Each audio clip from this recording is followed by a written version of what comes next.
This episode of Nuff Said is brought to you by Tweaked Audio. To get awesome headphones, go to tweakedaudio.com and use the coupon code Southgate to get 30% off, free shipping, and a lifetime warranty. Or you can get there through the link on our website, southgatemediagroup.com.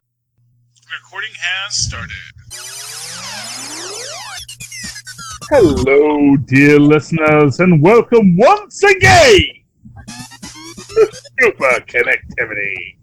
I'm your host, Charlie, the Professor Esser, and with me is the chameleon himself. Mossman Zor? No, Phil me and Perich. There you go, Philip. Yeah, you see, Phil's the best chameleon because you trust him so much. You just wouldn't doubt that face. You'd think, how could he lie to me? But he does. Does, kids. The best liars. Break your heart. Okay, welcome to the show. Okay, what to talk about this week? Jim Shooter is coming to Image Comics, Philip. Yes, sir. A hard-boiled, funny animal comic.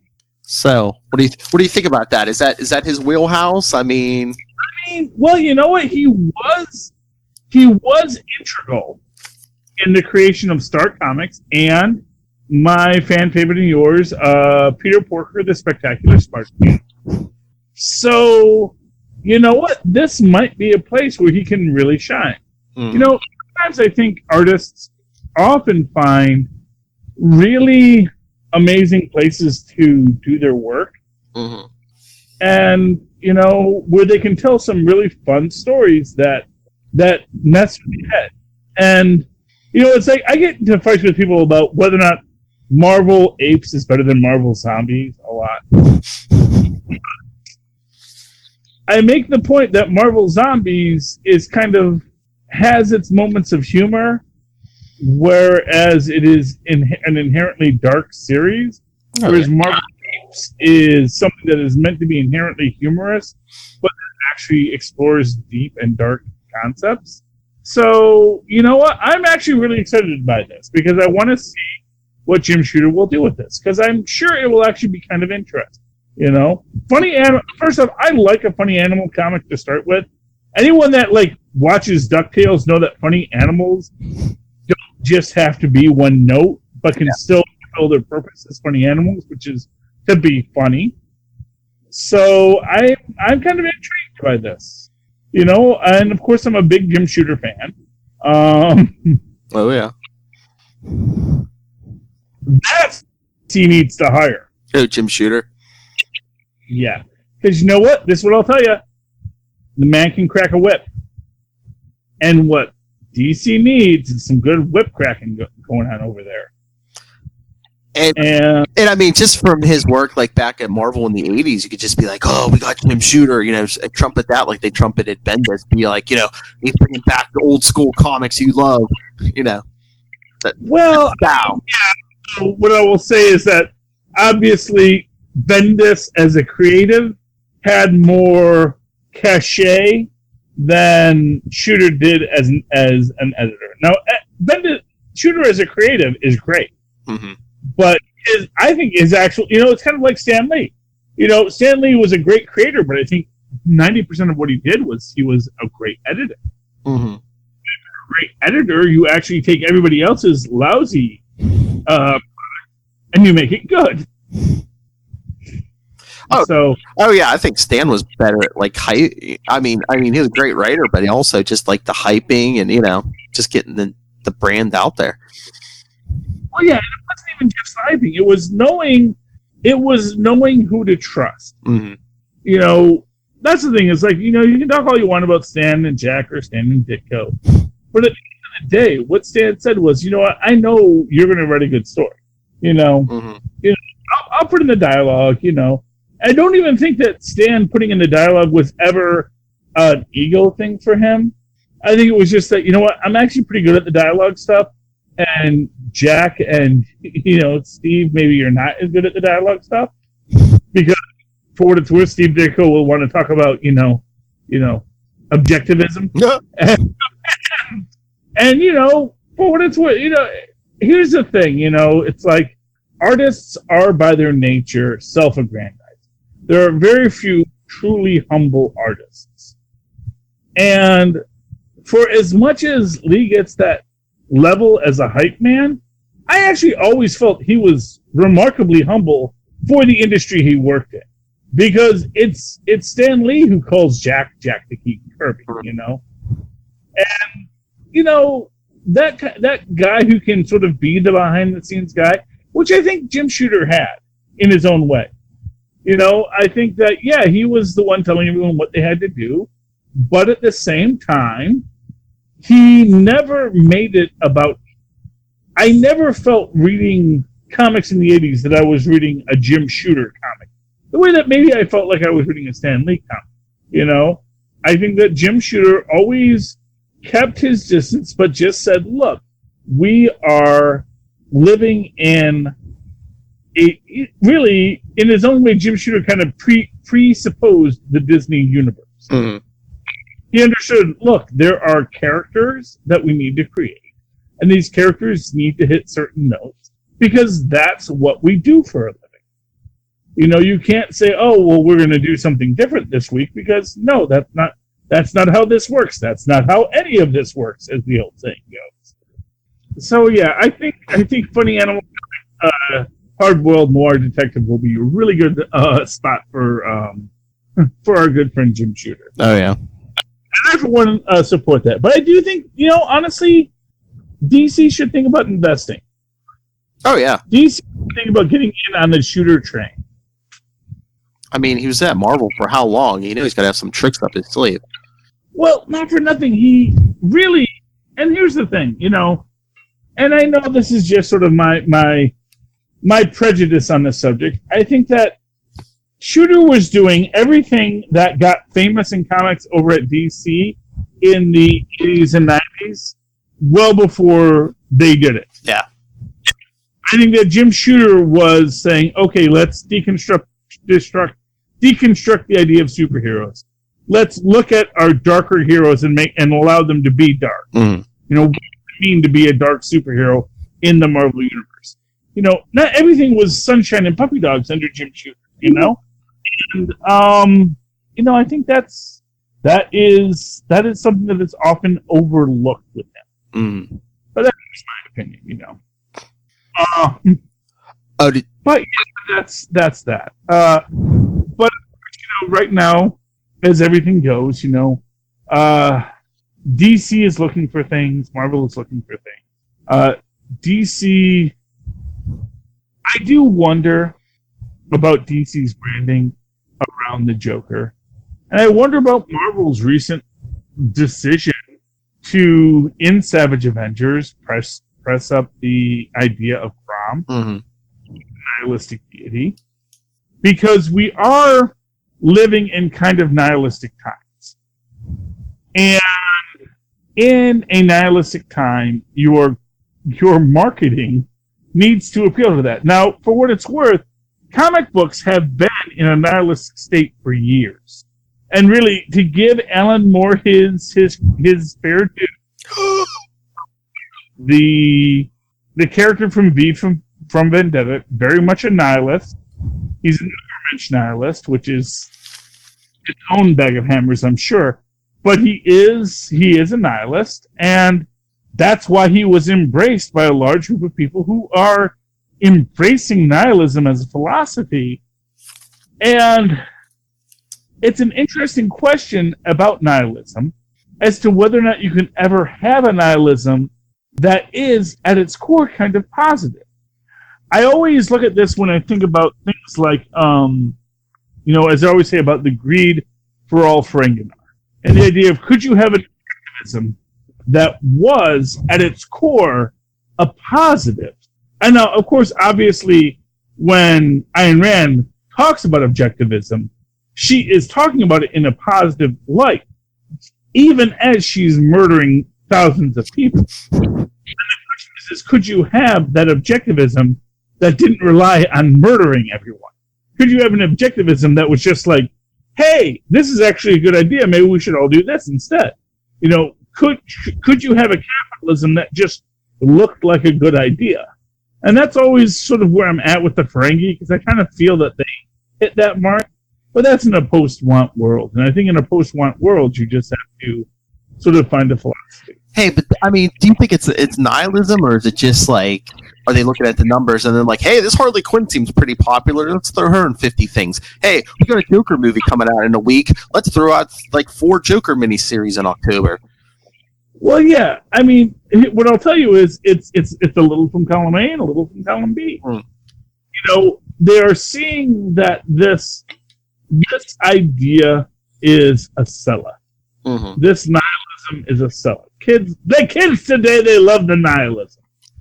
Yeah, but I'm just saying, I don't think the company cares either way. I mean, if they thought fluffy pink bunnies were a sell, they'd give you 10 fluffy pink bunny books a month. You know, I think that for them, it's just like, what can we, at this point, it's like, what can we sell? Comics are in trouble. What can we sell? Yeah, but I think that, so, and this goes back to my thing about Conan being a Crom's witness, you know? The idea that Conan is preaching the gospel of Crom, mm-hmm. you know, is about Disney trying to say, hey, what if we found a way to really monetize nihilism? Create an entire philosophical argument that sell t-shirts so that all these kids who want to be nihilists can go buy Crom t-shirts. And we can make a dime on the back end. You know, we'll give a little to the state, of course. But yeah, we wanna make some money off of this. We want to make some money off of this nihilism the kids are liking. You know? You know, they actually touched on this in I believe it was the Allred run of Fantastic Four, where they had where they created the Thing masked Yancey Street gang hackers. So the Yancey Street gang became hackers, but they were like activist hackers, and because that was a thing for 5 minutes, if you might recall. That was back in the early teens. You kids today probably don't even remember that. But activists were a thing for a while there. And it is based on the idea of the Guy Fawkes mask, which goes back to, of course, the great Alan Moore and his V for Vendetta theory. Although, you know, of course, Guy Fawkes himself also preached revolution, in his case, to reinstall the Pope as the absolute supremacy in the world. There's other videos on YouTube for that, kids. Look them up. But I do think that Disney is looking to monetize it, and I think DC would like to monetize it as well. But, you know, maybe they're pushing this Joker and their Harleys mostly because they know that people like the way that these characters make them feel. And when you think about something like the worry about, you know, violence around the Joker movie, and as I said, I'm certain that DC is pumping that up, that idea that, oh, people might be violent about this film. Ooh, it's controversial. You know, I do think that's a marketing ploy by DC. And I think the pushing of the Joker is that marketing ploy by DC. Mm-hmm. The idea people want to see things burn. The Joker wants to see things burn. Here you go. Here's a story that'll make you want to watch things. And like I said, I don't think it hurts that they're connected to Batman either. Yeah. You know, I kind of think that the Joker has some life of his own outside of Batman. Oh, yeah. But I mean, again, it's just a bonus, you know, because that's like their most popular franchise is Batman. Yeah, he is their bread and butter. There's no denying that. I always wonder how Superman is doing, you know, as an icon. Well, I think that's what Lilith was even saying. Is like that's the reason they brought Bendis in, is to like, you know, shine up Superman and like try to give him a little bump, you know. Yeah, and for what it's worth, you know, I hope he's doing. I think Bendis probably has a good handle on it. Mm-hmm. I don't read the books, but I think, you know, here's what I'll tell you: anything that happens in the story is irrelevant. Mm-hmm. What makes a character good is how they react within their story. Mm-hmm. So it doesn't matter what they do. It doesn't matter who the villain is. It doesn't matter what the villain is doing or what's happening in the story. What matters is how the character reacts to that. Now, there was a recent thing where I guess they decided they had to make Moon Girl again say I'm smarter than Reed Richards, which honestly, much like Valeria saying how much smarter she is than her dad, is like, okay, sweetheart. Although, here's what I'll say, and this was always, they actually had a scene with that in Fantastic Four where Moon Girl met Valeria, and Valeria said, I'm actually the smartest girl on the planet. Mm-hmm. And Valeria said, yes, well, I have been off planet for a while, so. But, of course, what makes Reed is that usually he doesn't care. Yeah. He's not one to play the game. But apparently they wanted him to play the game in the recent issue of Moon Girl and Devil Dinosaur. And, I get the idea that, when someone puts a puzzle in front of you, you kind of have to solve it. Mm-hmm. And someone might solve the puzzle faster than you, and you might get upset by that. And I get that. But I just kind of felt it was a little out of character for Reed to have him do all this. I kind of felt like Reed is the kind of guy who really doesn't care if people think he's the smartest man in the world. It's because for what it's worth, Reed doesn't think he's the smartest man in the world. I mean, is he just like trying to encourage the youth of Well, I think the youth was being kind of bratty and wanted to really say she was smarter and to get mad at Reed Richards for some reason. And it's like, he what it is? He got baited into it. And then she did what she did, and of course it's her book, so she won. Yeah. But I mean, is it just like trying to say, okay, yeah, you're smarter than me? Okay, prove it, go fix the world. Well, for what it's worth, that's the thing. It's like, when it comes to, are you smarter than me? Well, what does that even mean? Yeah. And you can say, well, on an objective intelligence test, person A is smarter than person B. Pure IQ. But does that act? Yeah, but is that the best way to? Is that the best way to judge intelligence? Is intellectual capacity the best way to judge intelligence? That's just potential, right? I mean, well, even potential or actual, it's one factor. Oh yeah, it's like, and that's what it always comes down to. Like Reed Richards, of all the super geniuses in the Marvel universe, he's the only one with a wife. He's the only one with a family. He's the only one with close friends. I mean, really. And let's be honest here. Tony. I mean, he has Pepper Potts, sort of.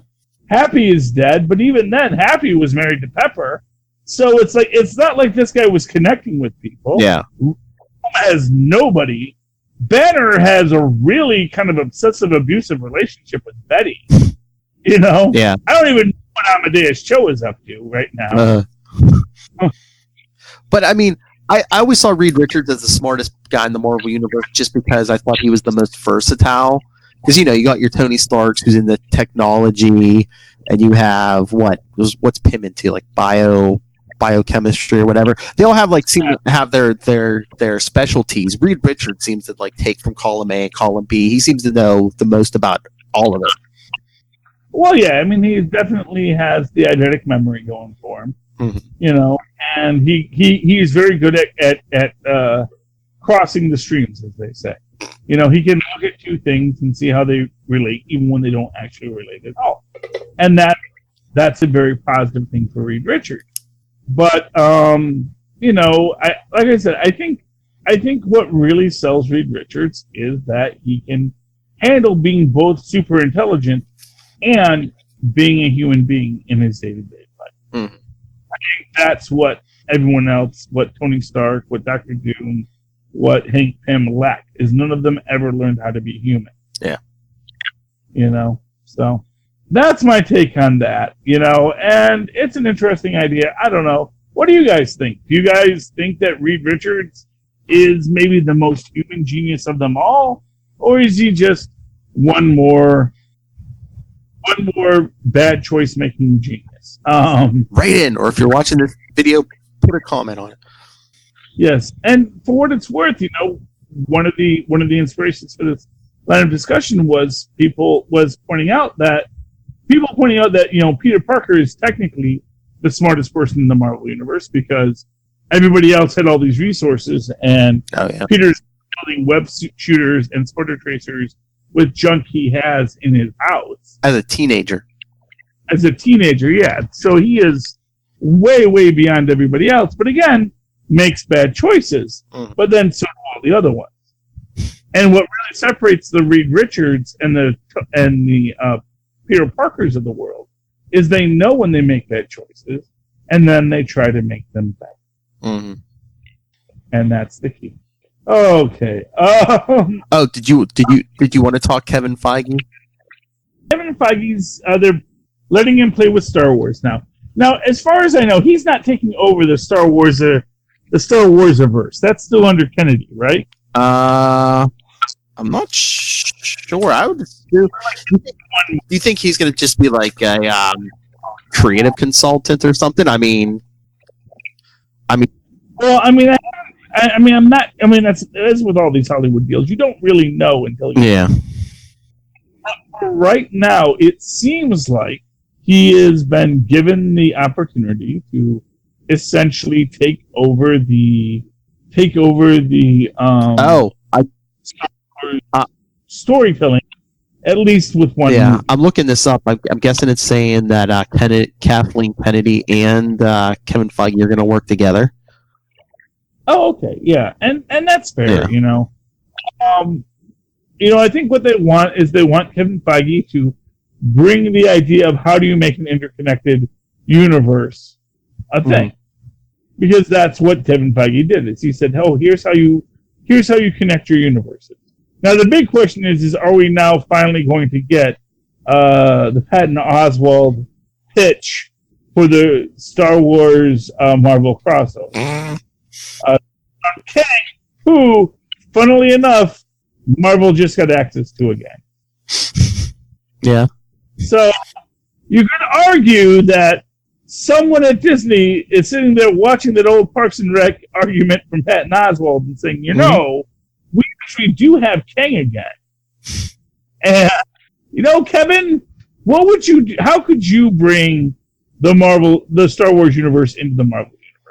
And for those of you saying, well, that's just ridiculous, think about the recent use of Conan in the Marvel universe. Mm-hmm. And their decision to just basically rub their Conan on everything in the Marvel universe right now. For no other reason than just because they can, because, again, they're purchasing the right. Maybe what it is that they're using the rights to Conan because they think the copyright is about to run out on him. And that's a possibility. But actually, that's not the same as his trademark. I think the Haggard still owns his trademark. And so I don't know if you can just run it out and then Conan becomes public domain. I don't know for certain, but we'll have to find out. I'm sorry, what? No. But I mean, at least for one movie, yeah. You'd have to do what, Guardians of the Galaxy, probably. You could have Star-Lord as for one movie be your Han Solo. Well, he's already Marvel. Well, yeah, that's what I'm saying. So you could plug Guardians probably the easiest in the Star Wars. Yeah, well, but if you want to go into let's say it is, you want to go into a Star Wars universe, what does that mean? Because it is in another galaxy, meaning that we have to go to another galaxy, and that's not insurmountable, obviously. Wormhole, quote unquote. Well, that's what I'm Tristan. Tristan's pointing out that not only is it in a galaxy far, far away, but it was long ago. However, you could link up with time travel or with just the modern. So, for example, when you say that it happened long, long ago, not for nothing, 1973 was a long time ago. And so you could actually say, well, actually, no, Rey is a contemporary of Star-Lord. So if we're going to go so Star-Lord could meet Rey, because, hey, that was 30 years ago. That was a long time ago. 40. Yeah, because they've aged in real time, right? At least Harrison Ford and all them aged in real time, it seemed like. Exactly. So when you say it happened a long time ago, but you watch it now, that could have been 40 years in the past. Remember what Spider-Man said, that old movie. Exactly, that old movie. And for what it's worth, maybe that was Marvel already setting up the idea. That when we say that Star Wars took place long ago, we just meant the original trilogy. Or the original prequels were long ago. And then, of course, the prequels had to be a long ago because they were even before the trilogy. Yes. And the trilogy comes out and it's long ago also. And now, basically, you could very easily make the argument that Rey's kids could meet Star-Lord, and we could introduce the Jedi into the Marvel Universe seamlessly in that way. If that was something we were working on. Yeah. I mean, depending how you play with time travel and stuff, I mean, you could have Darth Vader in the Marvel Universe. Well, why not? If you have Kang, I mean, here's the thing. If Kang just said, I must find the greatest powers in the universe to fight the Grand Master for reasons, why not pull in Darth Vader? And we all know that, I'm sure James Earl Jones would enjoy the voiceover work. What's your question, Tristan? What? Yes, Lego Movie was made by Warner Brothers. The young man in the back.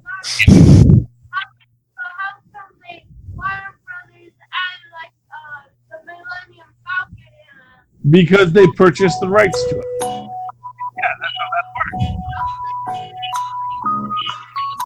Because they can. They just didn't want to.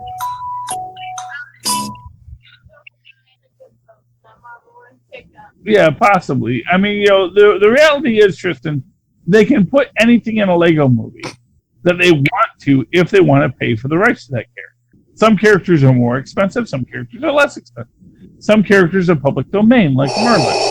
Darth Vader, not so much yet. Yes, Tristan.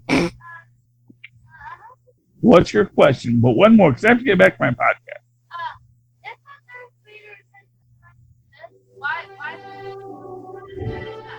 Well, he didn't destroy the Sith. He was a Sith. He killed Palpatine, but that doesn't mean that there weren't other apprentice Sith out there. Because we saw that even as Count Dooku was an apprentice to Darth Sidious, he was also already cultivating other acolytes. So, yeah, the old guy is the Emperor. Oh, you mean Obi-Wan Kenobi? No, not Obi-Wan Kenobi. I mean, the guy in that weird chair and was talking to, Oh, you mean Snoke? Yeah, Snoke. Oh, Snoke. Well, there's been theories about that, too. But actually, I think most people think that Snoke was just Snoke. Okay. Moving right along. You want to talk comics? Yeah, let's talk comics before you fall asleep. I'm trying my best, I know. man. Agents of Wakanda. Ooh. This last week came out. I didn't get it. I should have. And you know why? Because look at that. There's Gorilla Man right on the cover. I don't know why they did that whole, Gorilla Man might be evil over in Avengers, because it's like, dude, why you gotta hurt on Gorilla Man? But we basically have the team, which is John Jameson and the Wasp and Gorilla Man, and in this it's just Jameson and the Wasp trying to beat up on some tech terrorists here. And basically it's like, we're a team, but we haven't learned to fight as a team yet story. And it's like, yes, but you will in time. And here we go. Hero of the Week, Fat Cobra is in it. Fat Cobra, man. He's I remember awesome. him from the Immortal Iron Fist book. Yeah, well, he's still immortal, and he's still a weapon, yeah. Well, because he died in that book, so obviously he has to be immortal. Oh no! I think during what was that? That Doctor Strange storyline. That one in Vegas. I think Danny Rand went to hell, and I think he brought Fat Cobra back. Well, that's cool. I mean, it's entirely possible. I didn't read that book, so I'll take your word for it, Philip. Oh, Doctor Strange Damnation. Yeah, that's the story. But anyway, there's a disturbance in the Force. They go to check it out. we find out that, oh, look, there's some kind of crazy thing that doesn't let us see what's going on, so let me use my powers and open the door, says Black Panther. And they open the door, and of course, it's full of things. Things eating things. And fight. Fat Cobra gets a great arc in this story, because he's like, I am the immortal warrior, Fat Cobra, I've harnessed the chi. The chi is kind of messed up, but I'm fighting, yada, yada, yada. And then our big reveal at the end, after he says, what kind of evil could bring this upon the world? Oh, shoot. He says, I can't see what I'm showing you here. Says, oh, bleep, it's the Sentry. I did see that spoiler, yes. Yes, the Sentry is back, kids. And he's evil. Yeah, I like Bob Reynolds as much as the next guy. And they basically just use him as a plot device. It's like, oh, we need him good. Oh, we need him evil. He is like the Beyonder, but without the baggage of the Beyonder. Yeah. He's like the Beyonder if you could reasonably punch him. Because you can't really reasonably punch the Beyonder. I mean, you could punch the Beyonder, but it's not like you're going to beat the Beyonder into submission. I mean, it's basically, whatever the story needs. Is he good Superman? Is he bad Superman? What do we need? He's mentally ill. Oh, yeah, that's what I'm saying. So they can swing him back and forth, yeah. Yeah, but I'm glad the Sentry's back. I can't wait to get the next issue of Agents of Wakanda. I may just put it direct on pull. I will check that out. And let's get to Superior Spider-Man. Oh, yes, number 11. Yeah, my issue got rained on, so it's a little wrinkly. Oh, so, Norman Osborn, he's, doing his evilly plotty stuff. He's attacking the kid that, Otto's kind of fond of. Not in that way, people. Get your head out of it. But, and Osborn says, okay, well, the deal is, if you kill 3 innocent people, I won't kill this kid. And it's like, it's a no-win situation. Yeah, because he's like, it can't be like people who are about to die. It can't be criminals. It has to be 3 innocent people. So I want to prove what a failure the Superior Spider-Man is. Which is just like, gods. This is why Batman should use guns. No, he did for like the first year he was around, but even I know, but like if a villain started monologuing and Batman just totally 2-gun kid him, like Indiana Jones, like Indiana Jones did, but I like 2-gun kid because it was like just that he was just that fast, or Rawhide Kid was just literally that fast that you would be talking and you wouldn't even notice that he just pulled his gun and shot you. Yeah, that was. Oh, Kid Colt. Kid Colt was like that too. Kid Colt was when he came to the future and outdrew. What are those people with the plastic gun hands? They're all over the place in the current Immortal Hulk run. With the plastic hands? Yeah, they make their body into guns. You're not talking about Bushwhacker, are you? Well, he's one. There's actually there's a whole group of those guys, and they once in a She-Hulk comic had the 2-gun had Kid Colt outdraw him. Because he's like, you can't outdraw me. You've got a gun. I'm literally a gun. He's like, oh, then let's see how well you do.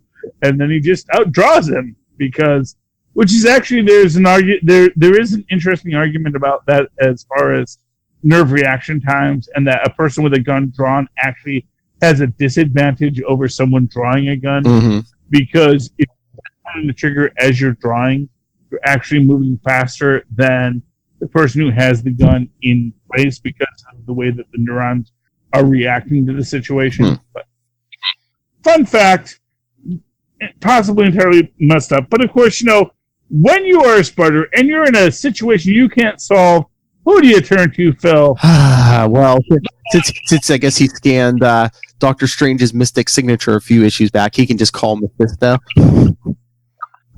You know what? And Mephisto says, dude, you just had to say my name. Like, literally, there are people who I have on speed dial. And if you got a spider, you're on speed dial, sweetheart. But okay, you figured it out. You called me to the mortal realm where I'm actually trapped on right now. For reasons, you know. And he makes the deal. Well, he says, okay, look.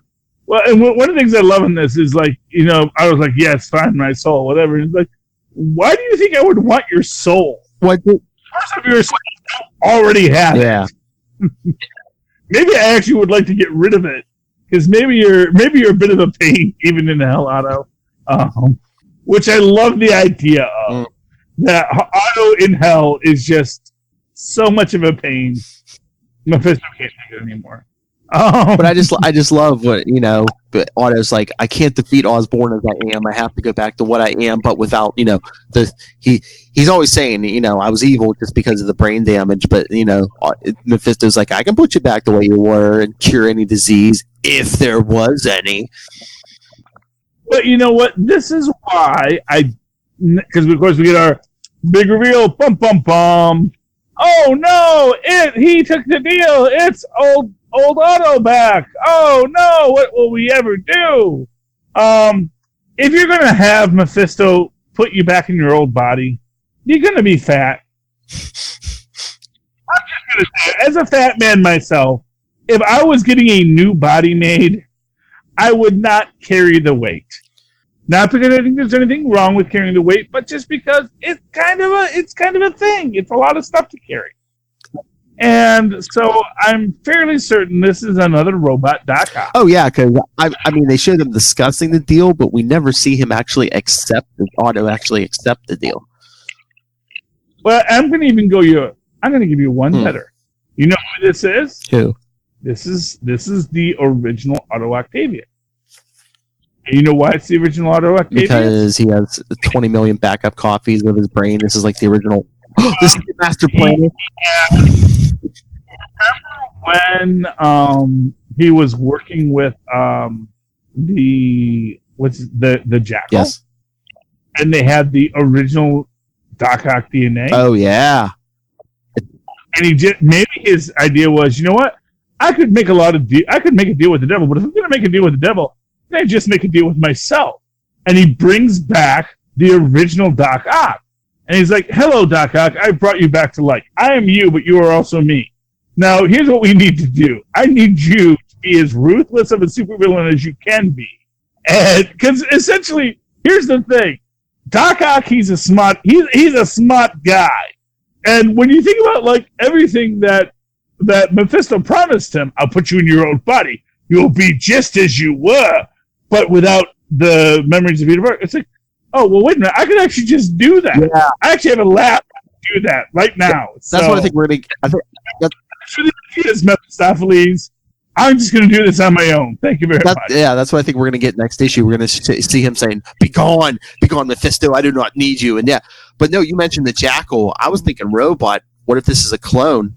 Well, that's what I'm saying. It's like, yeah, what if I just clone?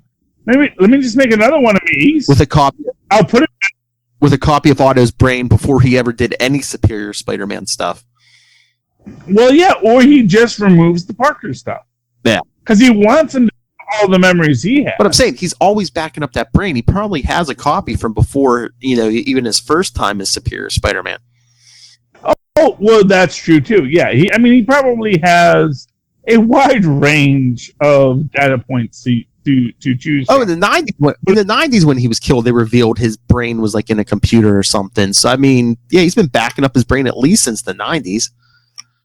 I know, and for what it's worth, that's why there's a lot of Ottos in hell, which is why Mephisto was like, yeah, do I really need another Otto? Maybe I'd actually like to get rid of a couple of you guys. Otto's down here, man. You're almost as bad as the Wizard. It's like, our slum in hell is Ottoville. Not for nothing.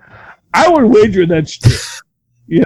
I would wager there's an entire subsection of hell that's just dedicated to clone supervillains, and it's just all clone supervillains. But I mean, I'll I think you one better. Is Mephisto even in hell right now? I mean, in the Avengers right now, Johnny Blaze is still the king of hell, and I think Mephisto is supposedly still in Las Vegas. So yeah, and for what it's worth, he's trying to get back to hell. yeah, You know, and I think his whole line there about, oh, I'd love to help you, but just understand he's from another universe, and I'm sure my alternate universe counterpart would be not happy. Yeah. But it's like, does he really have an alternate universe counterpart, or are they like metaphysical beings that exist on a billion different planes at once and are kind of the same person? So so this Mephisto is the Mephisto for all realities, you're saying? Well, I think that all Mephistos are all the Mephistos for all realities.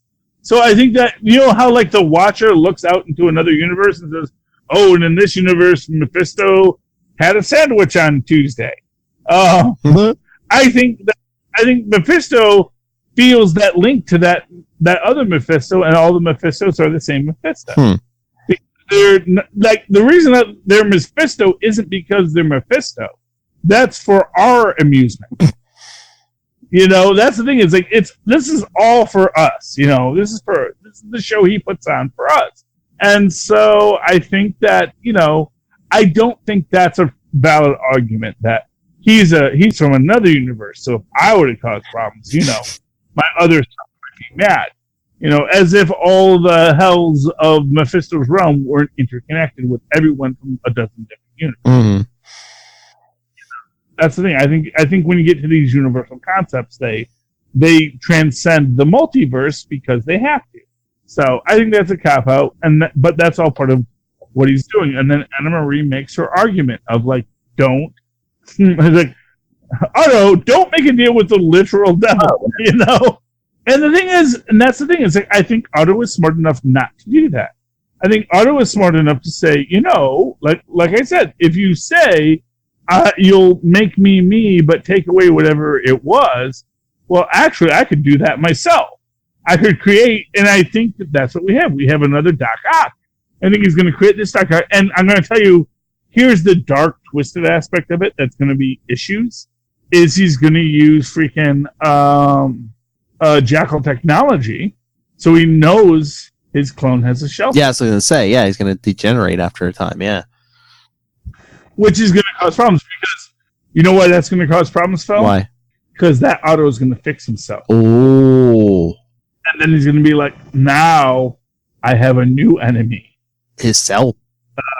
Yeah, Tobias or whatever his name is. Yeah, so he's going to bring back Doc Ock, so we have a Doc Ock on hand for everyone who needs a Doc Ock, and it's going to be fun when he first meets the actual Spider-Man. He's like, I'm not that pretender, you know, who says he used to be me. I'm the real me.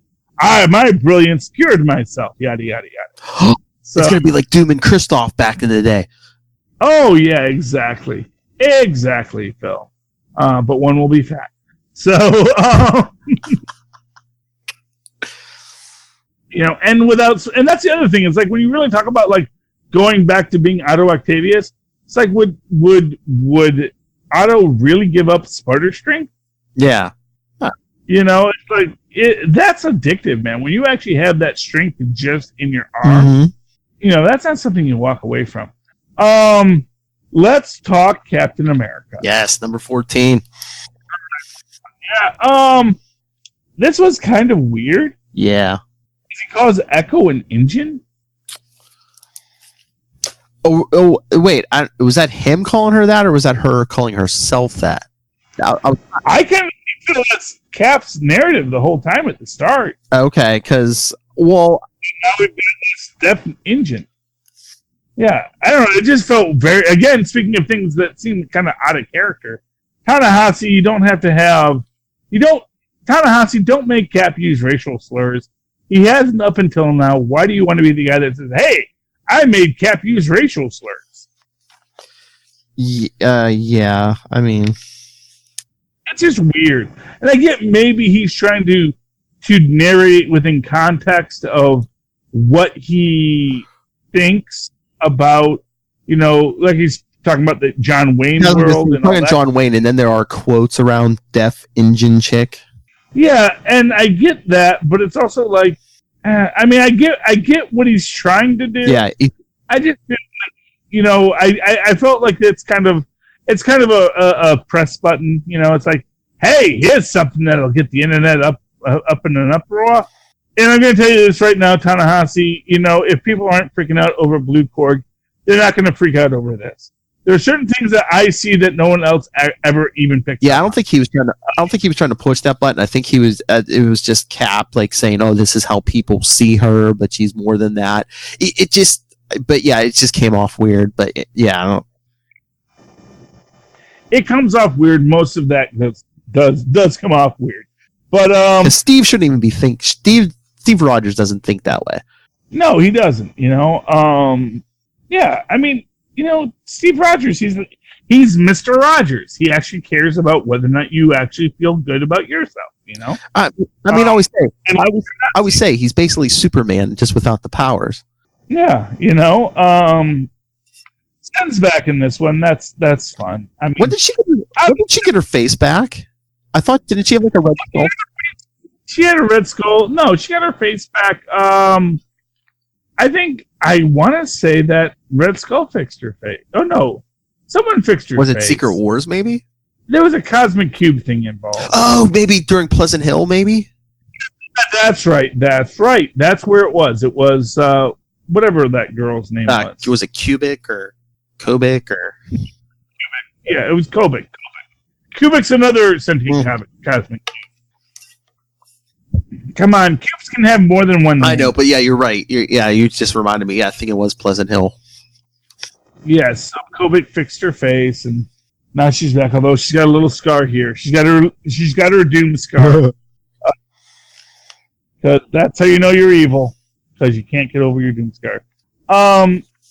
Yeah, solid light. I don't know how I feel about the solid light shield. Just strange. I mean, I get why he's not wearing the suit, but does he have to put? I mean, it's symbolic, but is there a practical reason why he can't use the shield? He has it. Yeah, and not for nothing, you could always paint it red and black again. Yeah, it's a choice he's making. You could paint the thing black or something. I mean, and maybe he's kind of in a funk. I think maybe it's mostly that he's kind of in a funk, and he's like, oh, no one can be Captain America because Captain America is for pure America, and this America sucks. Maybe. And for what it's worth, we just brought back Ricky Barnes as, there you go. There you go. That's what we're building to. Ricky Barnes is going to be the next Captain America. Just to troll everybody. And I'm okay with that. I'm fine with that. If you're going to do that, why don't you just bring back Sam Wilson? Because he's going to have that. She's going to be carrying the shield in that show. Yeah, I mean that's fine too. I mean I'm totally cool with Sam Wilson picking up the shield again. Yeah, I mean it's a good book. I'm not going to say it's not a good book. It's very much made me happy. So but it was just that one. It's that one little line that makes you go like, really? Yeah. A little much, I know Cap is from the 40s, but for what it's worth, he literally has peak intelligence. He knows how to talk and other words to use. I think it was just Ta-Nehisi trying to have Steve think like the enemy. It's like, oh, this is how the enemy sees her and stuff. But yeah. It could have been written better or more subtly or something. Yeah. Oh, we can always say that. Yeah. Okay, Philip. Anything else you want to talk about this week? Nah, let's get out of here before you pass out.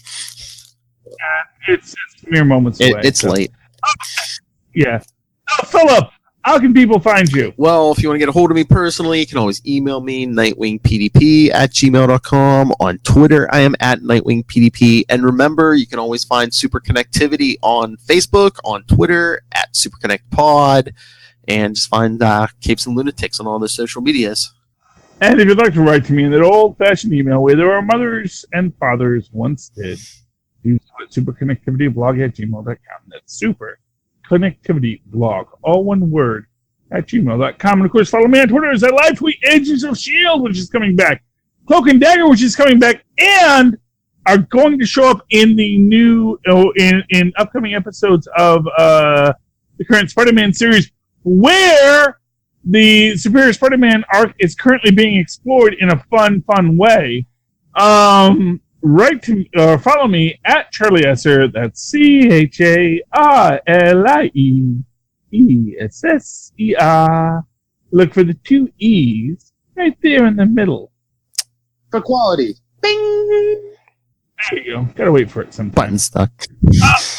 Oh, yeah, that's what she said. Oh! I don't even know how that works. Sorry, Lil Felvar.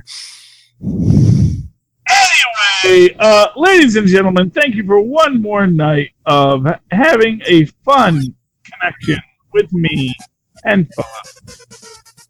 Please super connect with us again next week. Good night. Good night. Oh, hey, did you ever think of live tweeting that Spider-Man cartoon? You know what? It's on at weird It's like times. Sunday night at 9:30, I think. I don't know why they put it on then. Like the Yeah, I mean, I should try. I should try. I should try because I am enjoying. at least Superior Spider-Man arc. Exactly. I should. You know what, Philip? I'm gonna make a point to try and do that.